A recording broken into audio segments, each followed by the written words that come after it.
मी यवतमाळचा सस्ता ब्लॉगर, आपल्या सस्त्या ब्लॉग मध्ये आपलं स्वागत आहे. आम्ही चाललो होतो आज मामाच्या गावाला, मग बस मधून उतरलो बा आणि चाललो आता पैदल पैदल तिघ जण. गेल्याबरोबर तर आम्हाला इथं बासुंडीच खाली भेटली बा, घेतली मग इथं वाटीत नाही होतं, भिडला होता पहिलेच मामाचं बोर म्हणे मग ATM चालून पाहिजे चालू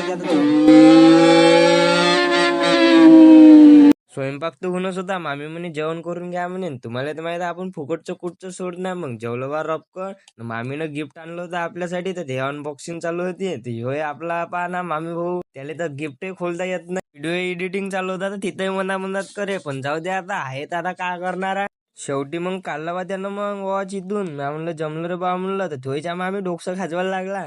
गिफ्ट चांगले खतरनाक आणले होते मामीनं, पण आता आम्हाला तयारी करायची होती स्वयंपाकाची, कारण की आपल्या घरी आहे इथं मामीच्या घरी कार्यक्रम. तिथं गंभीर विषय चालू होता मामीचा आणि मामाचा, पण हसायला ये, पण आम्हाला काही गोष्ट माहित नव्हतं कोणती वेळ. तर मग आम्ही चाललो होतो कळमली या दुसऱ्या मामी भावासोबत.